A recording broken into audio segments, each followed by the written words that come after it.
이스라엘에는 아주 많은 절기들이 있습니다. 이것이 너희가 그 정한 때에 성회로 공포할 여호와의 절기들이니라.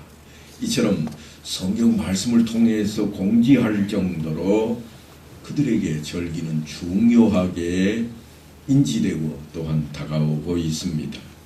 그런데 놀랍게도 이 모든 절기가 다 어디로부터 시작이 되는가 하면 유월절로부터 시작이 됩니다. 종살이하던 애굽 땅에서 이스라엘을 구원하시기로 작정하셨던 그 하나님께서 만들어내신 법입니다. 우리가 이미 구원의 서정은 출애굽기를 통해서 잘 살펴보았습니다만 애굽의 10가지 재앙을 준비하셨던 그 하나님께서 이런 명령을 내리십니다. 이달을 너희에게 달의 시작 곧 해의 첫 달이 되게 하고 너희는 이스라엘 온 회중에게 말하여 이르라.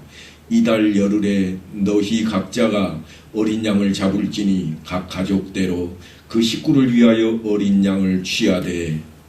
그리고 이어서 주시는 말씀이 이달 19날까지 간직하였다가 해질 때에 이스라엘 회중이 그 양을 잡고 그 피를 양을 먹을 집 좌우 문설주와 인방에 바르라 그랬습니다.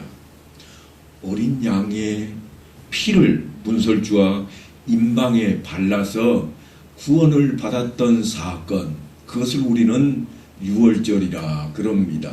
왜냐하면 피가 발라진 그 모습을 보고 죽음의 사자가 지나가면서 그 집을 넘어갔다. 그래서 유월절이라 그렇게 부르는 겁니다.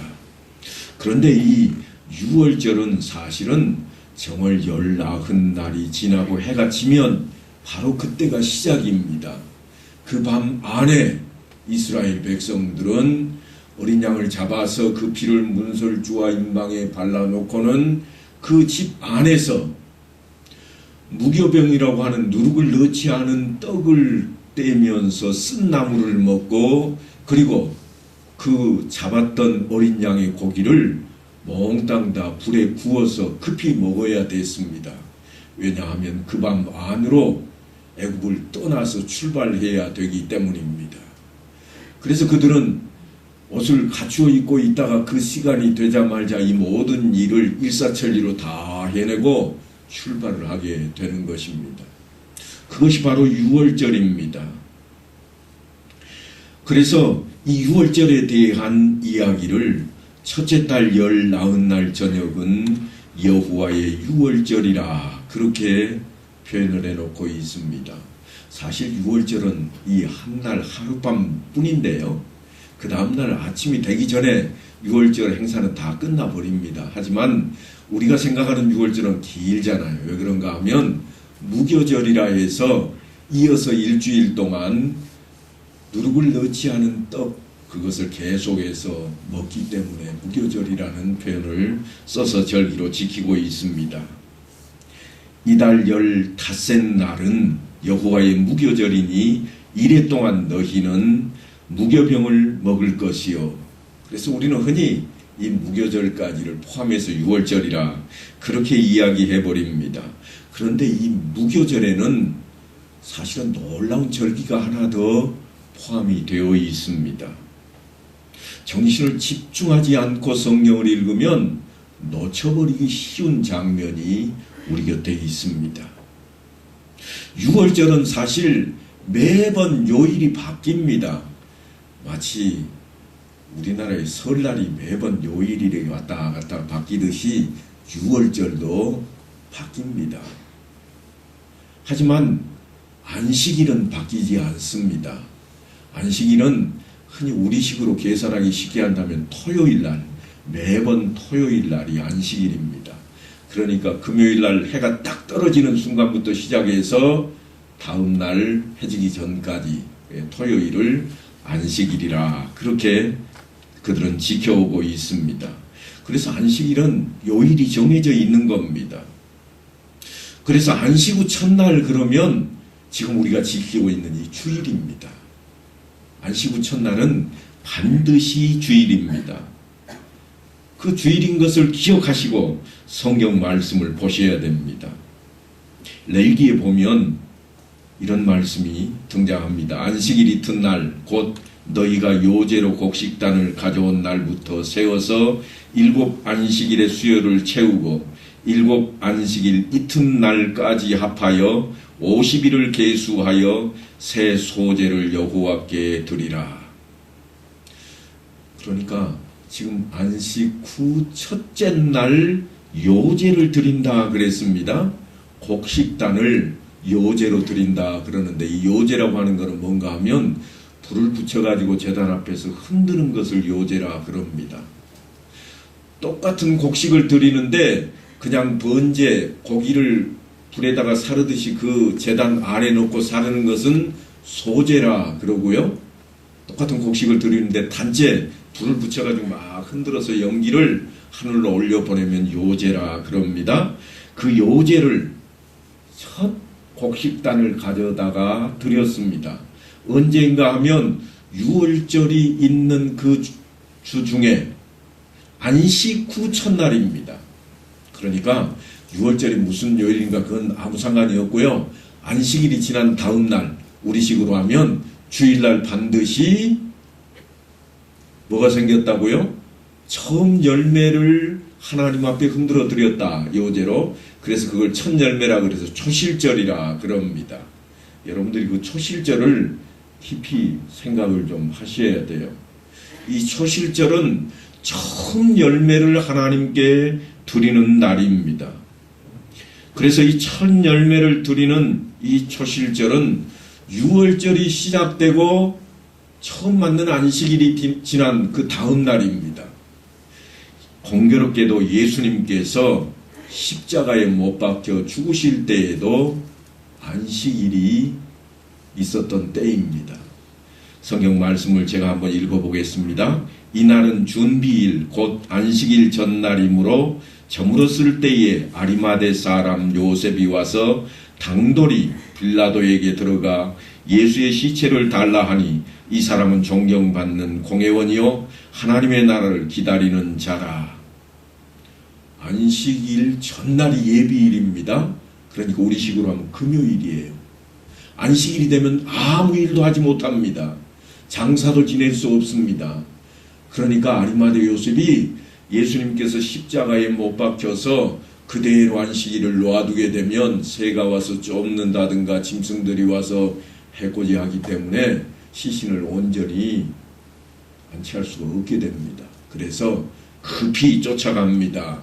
안식일 되기 전에 해가 딱 떨어져 버리면 안식일이 되니까 옮길 수가 없어요. 그 전에 빨리 옮겨야 됩니다. 이날이 금요일이라. 그래서 흔히 요즘까지도 천주교에서는 성금요일이라는 표현을 씁니다. 예수님께서 십자가상에서 내려오는 그날입니다. 무덤에 들어가는 날이기도 합니다. 요셉이 세마포를 사고 예수를 내려다가 그것으로 싸서 바위 속에 판 무덤에 넣어두고 돌을 굴려 무덤문에 놓음에 막달라 마리아와 요셉의 어머니 마리아가 예수 둔 곳을 보더라. 그렇게 주님은 안식일 전날 금요일날 해 떨어지기 전에 캄캄해지기 전에 아리마대 사람 요셉의 묘지에 안장이 되었습니다. 장사된 겁니다. 그것을 여인들이 유심히 바라봅니다. 왜냐하면 이스라엘 사람들은 무덤에다가 시신을 넣어두고는 그 다음에 하는 일이 뭔가 하면 향품을 바릅니다. 그냥 빨리 시신이 썩어야 유골을 정리할 수 있기 때문에 시신에 향품을 바르고는 시멘트, 요즘으로 말하자면 시멘트, 회칠을 해서 싹 발라버립니다. 밖으로 냄새가 나가지 않도록. 그런데 주님의 때에는 어떻게 했는가 하면 돌만 굴려놓고 있습니다. 왜냐하면 이미 안식일이 되어버리기 때문에 그 일을 하지 못하는 겁니다. 여인들이 보고 있다가 아직 메꿔놓지 않았기 때문에 다음날 가서, 그러니까 안식일을 지나고 난 그 다음날 가서 향품을 바르고자 했던 것입니다.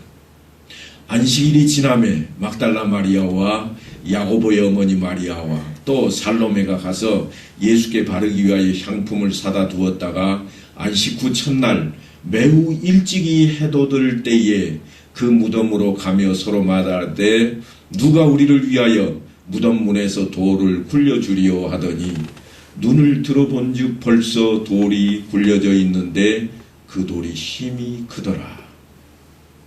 안식 후 첫날입니다. 그러니까 이미 해질녘에 안식일이 끝나버리고 다음 날이 시작되겠지만 아직 밤중이니까 아무 일을 하지 못하고 해 뜨기만 기다리는 겁니다. 새벽같이 여인들이 쫓아갔습니다. 뭘 하기 위해 갔는가 하면 시신에 향품을 바르기 위해서 간 것입니다. 그런데 놀랍게도 안식 후 첫날 주님께서 부활하는 사건이 벌어지는 겁니다. 이미 돌은 굴려졌고 주님은 다시 살아나 버리셨습니다. 그래서 사도 바울은 주님을 가리켜서 뭐라고 소개를 하는가 하면 부활의 첫 열매라 그렇게 소개를 합니다. 이제 그리스도께서 죽은 자 가운데서 다시 살아나사 잠자는 자들의 첫 열매가 되셨도다. 이처럼 초실절은 무교절 속에 포함이 되어 있는데 지금 예수님을 왜 부활의 첫 열매라고 그러는가 하면 이스라엘 백성들이 6월절 기간 중에 첫 열매를 드리는 그 사건을 초실절에 행하는데 그때 행하는 것이 예수님께서 부활 후 첫 열매가 된 것과 동일하다고 여기는 겁니다. 그래서 그거를 빗대어서 그 이야기를 하고 있습니다. 이 초실절은 무교절 속에 포함이 되어 있습니다. 그래서 구원과 부활이 신약성경에 와서는 동일선상에 있는 것을 우리에게 그대로 가르쳐주고 있습니다. 이렇게 초실절로부터 77절이 시작이 됩니다. 처음에 모세가 외쳤던 말씀 속에 보면 6월절에 처음 익은 곡식으로 요제로 흔들었던 그날부터 계수해서 77절을 헤아리라 그랬습니다. 그러니까 안식 후 첫날, 우리식으로 하자면 주일날 그들은 첫날로 삼아서 계수를 해서 7주를 헤아립니다. 그리고는 50일째 되는 날 그렇게 해서 신약성경에는 77절이라는 그 단어보다는 오히려 오순절이라는 단어가 많이 쓰이게 됩니다. 왜냐하면 당시의 이스라엘 백성들은 요즘 우리가 쓰는 십진수를 쓰는 게 아닙니다. 그들은 칠진수를 쓰고 있는 때입니다. 모든 일이 시작이 7으로 끝나는 겁니다. 그래서 마지막 숫자가 6이에요. 그런데 놀랍게도 제일 좋지 않은 숫자, 그 숫자를 666이라 7이 되지 못하고 끝나버렸으니까요. 그렇게 할 정도로 그런 진수를 쓰고 있는 사람들이 이제 시대가 바뀌면서 로마가 세상을 다스리게 되자 세상에도 진수가 바뀝니다. 몇 진수를 쓰는가 하면 10진수를 쓰는 거예요. 10개를 한 묶음으로 헤아리기 시작했습니다. 옛날에는 7개를 한 묶음으로 썼는데요. 이제는 10개가 한 묶음이에요. 그래서 그걸 뭐라고 불렀는가 하면 순이라 그랬어요. 그래서 오순, 그 말은 10개짜리가 5이라. 그래서 오순절입니다. 전에는 77절을 지켰는데 이제는 신약시대에 와서는 그래서 오순절이라는 말을 맥추절이라는 말보다 더 많이 썼습니다. 그러면 맥추절이라는 말은 왜 썼는가? 맥추절이라는 말은 사실은 보리를 거두어 드리는 때이기 때문에 맥추절이라고 씁니다. 보리를 언제 파종하는가 하면 이스라엘 백성들이 6월절 때에 보리를 파종합니다. 지역마다 다릅니다만 주로 그렇게 한다는 이야기예요. 그리고 언제 거두어 드리는가? 7주가 지난 뒤에 곡식을 거두어 드립니다. 우리나라하고 절기가 좀 달라서, 기후가 달라서 거두어 드리는 기간도 좀 다릅니다. 파종하는 것도 좀 다릅니다. 우리나라도 보면 똑같이 벼농사를 지어도요, 저 위쪽과 아래쪽이 멀지 않음에도 불구하고 심는 시기가 다르고 거두는 시기가 다른 것과 동일합니다. 위쪽으로 올라갈수록 늦게 심고 일찍 거두어요. 아래쪽은요, 일찍 심어놓고 늦게 거두는 모습이 대부분입니다. 이모작이 아닌 경우에 그랬다는 거예요. 이스라엘 땅은 아주 깁니다. 제가 성지순례를 갔을 때에 그때가 위쪽에서는 한겨울이었습니다. 우리로 따져도 겨울입니다. 이른비가 오기 전이었으니까요. 2월 달에 저희가 갔었는데요. 아마 3월 초까지 이어졌을 건데 비가 아직 내리기 전이었습니다. 그러니까 많은 비가 내리기 이전이므로 그때는 겨울입니다. 헐몬산에 갔는데 눈이 하얗게 덮여 있었습니다. 그래서 눈 구경을 실컷 하고 한 이틀 뒤에 저 아래쪽에 있는 맨 아래쪽 남단에 있는 에일랏까지 내려갔습니다. 에일랏에 내려갔더니 거기는요 다 반팔 반바지에 해수욕장에 해수욕하고 있었습니다. 이틀밖에 차이가 없는데, 그러니까 곡식이 있는 것도 지역에 따라 다 다른 거예요. 그거를 배경으로 삼아서 우리가 성경을 읽어야만 되겠습니다. 이제 이처럼 초실절로부터 77절이 시작이 되고 있습니다. 오늘 본문에 보니까 7주를 세일지니 곡식의 낫을 대는 첫날부터 7주를 세어 내 하나님 여호와 앞에 77절을 지키되 내 하나님 여호와께서 내게 복을 주신 대로 내 힘을 헤아려 자원하는 예물을 드리라. 안식일이 지나고 첫날의 낫을 그들이 들었습니다. 그때로부터 77절입니다. 왜냐하면 첫 열매가 익었기 때문에 낫을 든 겁니다. 그래서 그날부터 7주를 헤아려서 77절로 지금 지키고 있습니다. 첫째 달은 유대인들에게 아비월이라 그럽니다. 첫째 달은 아비월이에요. 그래서 그달 보름날이 6월절입니다. 넘격히 따지면 14일날 지나가면서 해가 딱 떨어지는 순간, 보름날이 되는 순간 그때로부터 6월절이 시작이 되고 이어서 바로 무교절이 이어집니다. 그 무교절 속에 초실절이 있다고 그랬습니다.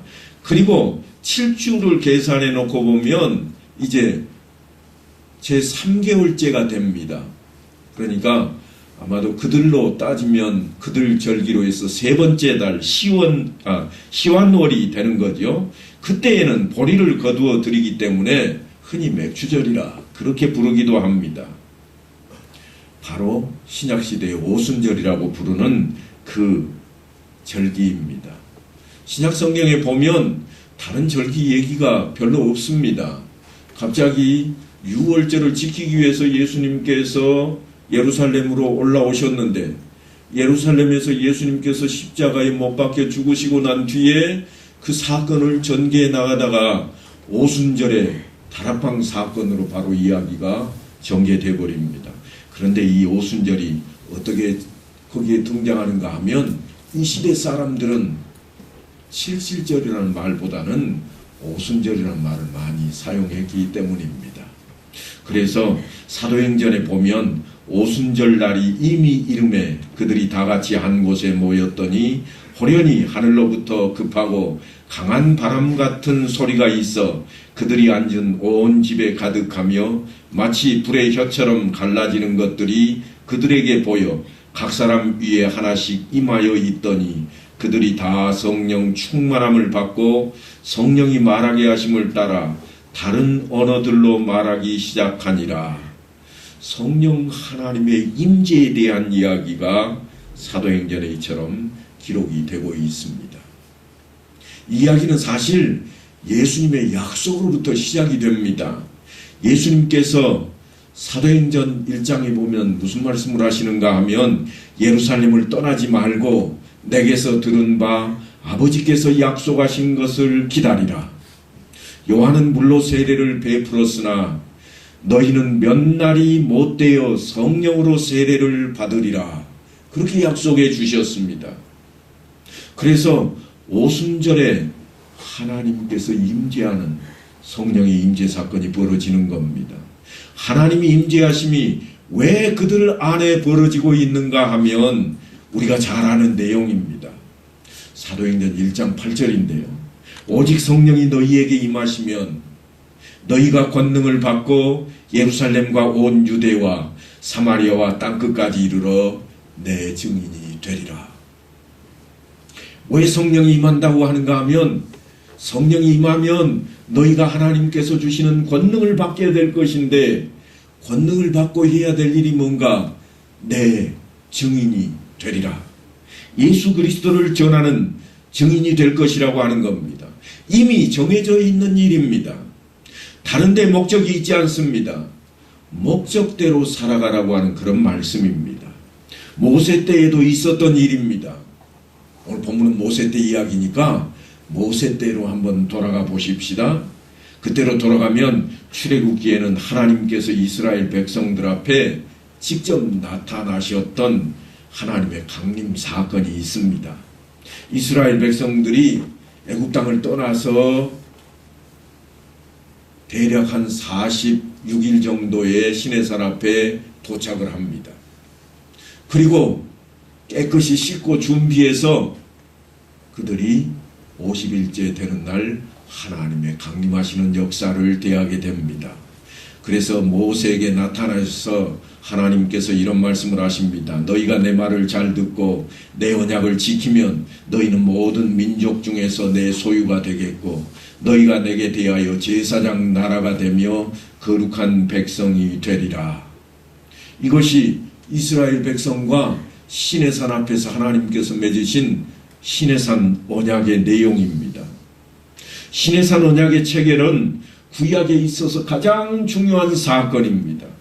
너희가 내게 대하여 제사장 나라가 되며 거룩한 백성이 되리라. 하나님께서 이스라엘 백성들을 종살이하던 저 애굽 땅에서 건져내시고 홍해를 갈라서 이곳 시내산 앞까지 오게 하셨던 그 이유가 어디에 있는가? 그 어려운 역경을 다 해결해 주시고 구름기둥으로 불기둥으로 보호하시고 인도하셨듯이 그들을 신변을 안전하게 지켜주신 그 이유가 어디에 있었던가? 만나와 메추라기를 공급하시고 잘 먹고 잘 살게 하려고 그런 일을 벌이셨는가? 그렇지 않다고 하는 거예요. 그들의 구원하신 목적은 그들이 잘 먹고 잘 살게 하고 그들을 안전하게 지켜주는 데 있지를 아니하고 제사장 나라로 거룩한 백성으로 만들고자 하시는 데 있다고 하는 겁니다. 이미 정해져 있던 일입니다. 하나님께서 이미 작정을 하셨습니다. 너희를 내가 건져낼 것이라. 건져내서는 내가 너희를 통해서 해야 할 일이 있는데 그것이 무엇인가? 너희를 제사장 나라로 만들고 너희를 내 백성으로 만들겠다. 이것이 하나님께서 작정하신 일입니다. 그것을 위해서 그들을 구원하셨고 그것 때문에 보호하시고 인도하시고 공급을 베풀어 오셨던 것입니다. 그래서 그 언약을 잘 지키면 그들에게 하나님께서 끝까지 너희를 나도 지켜주겠다. 그런 약속이 시내산 언약입니다. 그 약속 내용에 대해서 이스라엘 백성들이 이렇게 응답을 합니다. 여호와께서 명령하신 대로 우리가 다 행하리이다. 그리고는 50일째 되는 날 놀라운 사건이 벌어집니다. 어떤 사건인가 하면 그들 눈앞에 엄청난 광경이 펼쳐지는데 시내산의 연기가 자욱한데 그 연기는 옹기점의 연기처럼 피어올랐고 온 산이 진동하기 시작했습니다. 그리고 어디선가 힘찬 나팔 소리가 울려 퍼집니다. 그때 시내산이 빨갛게 불타는 것처럼 보이더니 하나님께서 강림하셨습니다. 출애굽기 19장에는 이렇게 그때의 모습을 표현합니다. 시내산의 연기가 자욱하니 여호와께서 불 가운데서 거기 강림하심이라. 이스라엘 백성들은 두려움으로 온몸을 떨며 땅에 납작 엎드렸습니다. 감히 얼굴을 들고 쳐다볼 엄두도 내지 못했습니다. 그리고 하나님 앞에서 이스라엘 백성들은 하나님의 백성이 되었습니다. 하나님과 이스라엘 사이에 그 유명한 시내산 언약이 체결된 것입니다. 그렇게 구약교회가 태동되었습니다. 신약시대에도 사실은 동일한 일이 펼쳐집니다. 6월절에 어린 양으로 오셨던 예수 그리스도께서 우리들의 대속제물이 되셔서 십자가에 못 박혀 죽으셨다가 우리의 죄를 사함받게 하시고는 이제 부활하는 사건이 벌어집니다. 사흘 만에 부활하시고 그리고 그들과 함께 계시다가 하늘로 승천을 하십니다. 그리고 7주가 다 지난 후 오순절이 되었을 때에 마가의 다락방에 120명의 성도들이 모인 자리에서 엄청난 일이 벌어집니다. 어디선가 강한 바람이 불고 하늘에서 불에 갈라진 혀같이 성령 하나님께서 그들 위에 강림하십니다.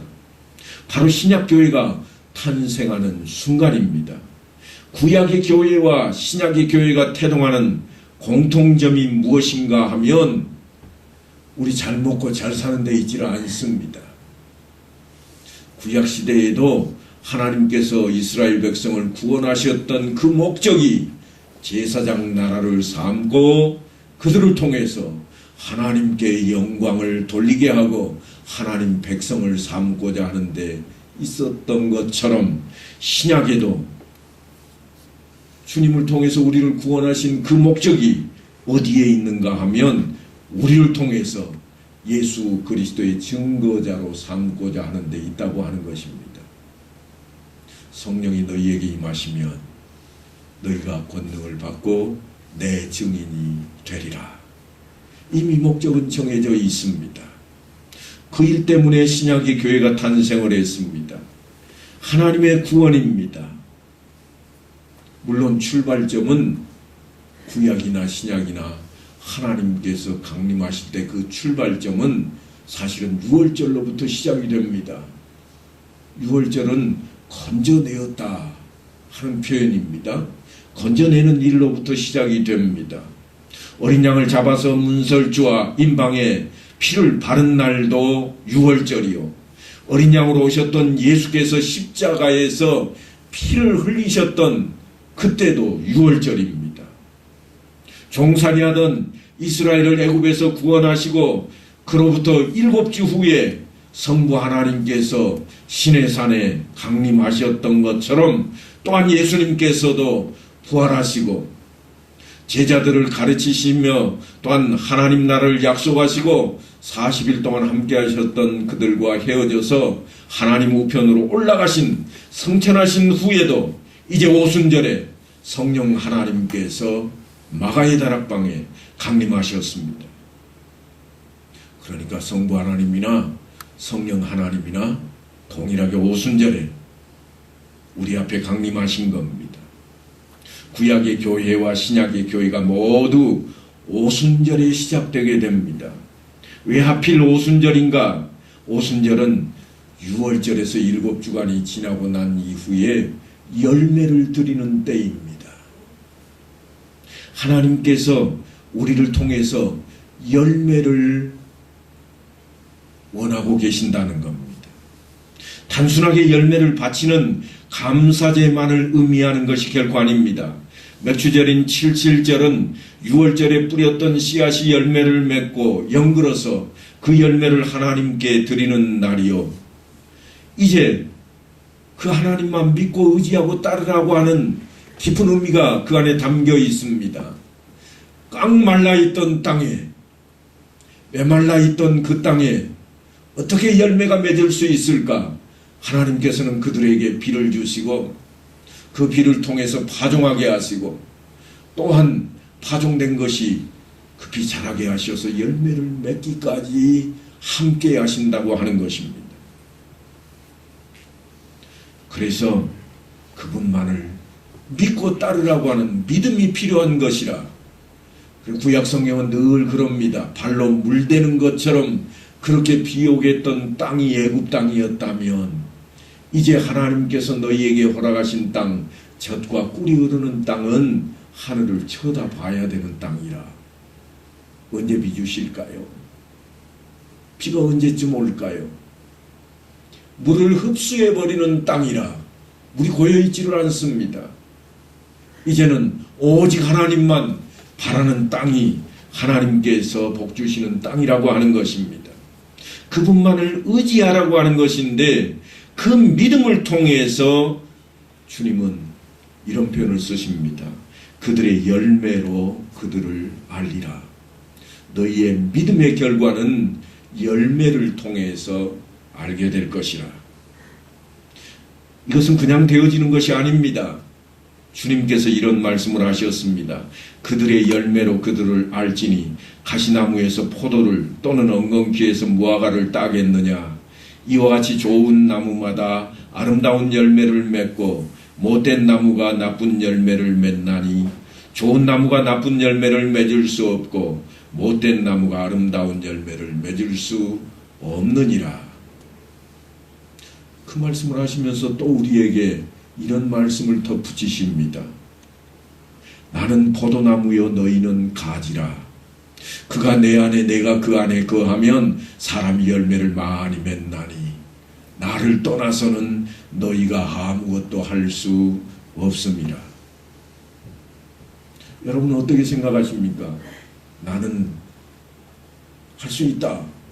아니 예수를 믿지 않는 사람이라면 어떻게 생각할까요? 예수 없이도 다 할 수 있어. 그럴 겁니다. 그러나 여기 말씀은 뭔가 하면 하나님 안에서 이루어지는 일입니다. 세상의 일이 아닙니다. 아무것도 할 수 없느니라. 이 말씀은 하나님 안에서 열매를 맺는 일에 대한 이야기입니다. 우리 영혼에 대한 이야기입니다. 하나님 나라의 백성으로 하나님 나라의 자녀로 살아갈 수 있는 길은 예수 그리스도를 믿는 일 말고는 없다는 표현입니다.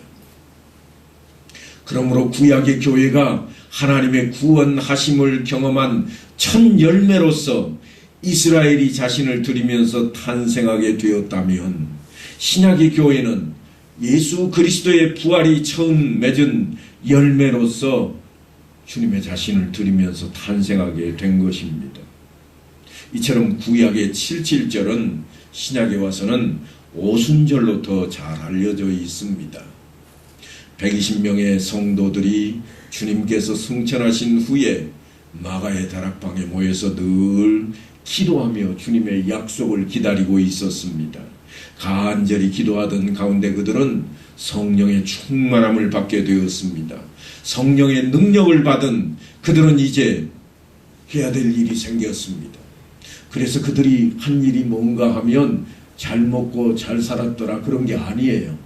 무슨 일을 하는가 하면 각지로 흩어져 그들에 의해서 교회가 세워지게 되는 것입니다.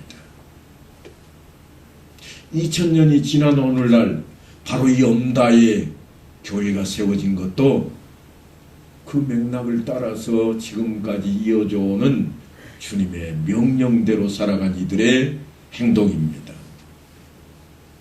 이처럼 이제 그 절기의 명칭은 바라보는 관점에 따라서 조금씩 다를지라도 모세 시대에 주님께서 하나님께서 그들을 애굽 땅에서 건져내시고 바라셨던 목적이 다름 아닌 하나님의 백성이 되고 제사장 나라가 되는 데 있었던 것처럼 오늘날 우리를 죄 가운데 있던 죽어있던 우리를 건져내시고 새롭게 구원하신 그 목적이 예수 그리스도께서 직접 십자가에 달려 죽으심으로 대속제물이 되신 그 목적이 어디에 있는가 하면 예수 그리스도를 증거하는 데 있다고 하는 것입니다.